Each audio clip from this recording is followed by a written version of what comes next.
Howdy folks, Doc here with Last Best Tool, and one of the things that I collect are stories on ways to misuse tools. And what got me thinking about doing this video is I was installing some camper tie downs on the frame of a pickup truck, and they weren't quite machined perfectly, so I needed to bend them in order to bolt them onto the frame. And so I was underneath this truck trying to pry these attachment points onto the place where I could get the bolts into the frame, and it wasn't happening. Just wasn't strong enough. I was using a big pry bar, so I thought, well, I'll just amplify this. So I went and I got a 5-foot spud bar, which is like an inch thick steel rod with a sharp point on it. I wedged that under the frame, in between the bar I was trying to bolt on, and laid under there. I had my big ratchet in one side. I think it was a 3/4 inch bolt.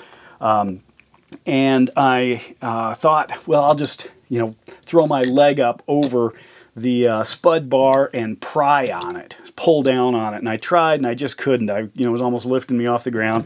So I went and I got a couple of cinder blocks and hung those cinder blocks on the end of that 5-foot spud bar, and then wrapped my foot around it to pull down as I was on the other side trying to pry up this chunk of metal. And I thought, boy, this is working great, but if it goes wrong, I'm going to be in the hospital. Anyway, it worked out. I bent my spud bar, but it reminded me that, there are lots of ways to use tools. And, I guess we all have to agree first that maybe every tool is both a hammer and a scraper. I mean, even the innocuous little number 2 Phillips. I scrape stuff all the time with these. Dig in things, use it as a punch and an awl. Use the backside as a hammer, pounding on things. It's because it's usually in my hand, so it gets used for whatever I need. But there are all kinds of other ways we can use them. Common, we might use a piece of pipe as a cheater bar, but there are other kinds of cheater bars. Like I could take, if I've got a little ratchet here, I could take a 3/8 extension and throw that on there. Now I've just made a long-handled ratchet. If I'm a little nervous about it, I could throw on, just go to my socket drawer to find something that fits. Now that 12 fits. That's a 1/4. Go to this one here, drop that on. Look at that. Now I've got probably a little bit better 1/2 inch or a little bit better 1/4 inch driver, long handle. Let's say I want to use something like my little stubby 3/8 here. Well, that's not going to work. So I need to go into something like this that I could fit on there. This fits, but it's pretty slippery in there. So I'm going to go to a little bit bigger one. Maybe I'll go to this one. What if I want something a little shallower? There we go. That'll work, because then I've got a flex head ratchet. So I've just recreated this flex head ratchet. Look at that. No problem whatsoever. Same thing, right? And then if I wanted to take the shoulders off this, I could drop that all the way up. And now I've got it even a little stronger. Perfect. There's my minimalist toolkit. Everything I need. Of course, I can throw that on this side too and go to town. Wrench extenders, we've all used those. If you got a little wrench here, you can just throw another wrench over the top of it. Use it however you want to generate that leverage. No problem there. Let's say screwdrivers. A lot of them have bolsters around here. You just drop a wrench on. Well, what if they don't? Well, you go get your monkey wrench, your pipe wrench. You can grab a hold of about any screwdriver you want right there. Throw that on. Oops. Throw that on here, and there we go. I've got a wonderful screwdriver that I can pretty much screw anything in.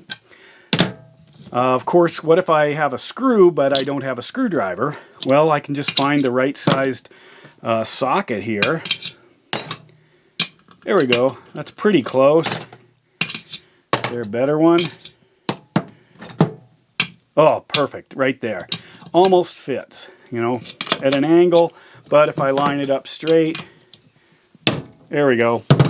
Now I've got a screwdriver. Look at that. Perfect. Let's say, well, close enough. What if I'm trying to get something out? Like this bolt here, and of course I've got to have the wrong tool, and you know, I can always just grab it with my pliers and try to twist. Or, of course, grab a little better bolt grabbing tool and try that. See if I can get those on there. There we go. That's perfect. Now I can really apply some leverage. Of course, there's the old standby here. What is this thing? Is this a Klein? This is a Klein here.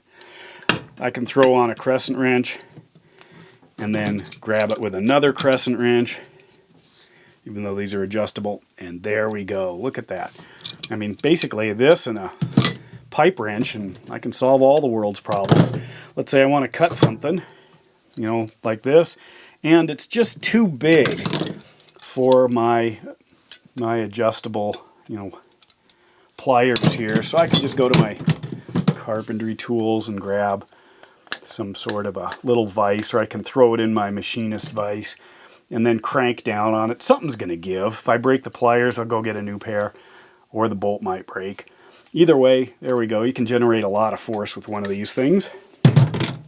Oh, if you've got a little tiny screwdriver, like this guy here, this little snap-on, sometimes you can't get enough grip on those, so pull out your little tiny pipe wrench, and then you can really go to town on those tiny little screws. Perfect, just what you need. Oh, what if you can't get a bolt off? You know, you don't have the right size socket. One of these has got to fit. There we go. Perfect. Just, I think this is a, yeah, this is a metric socket, and this is a SAE bolt. So, there we go. It's on there nice and tight. Now I can use my ratchet to get it off, but of course I'm probably going to have to pop it off there. Better send that in for warranty.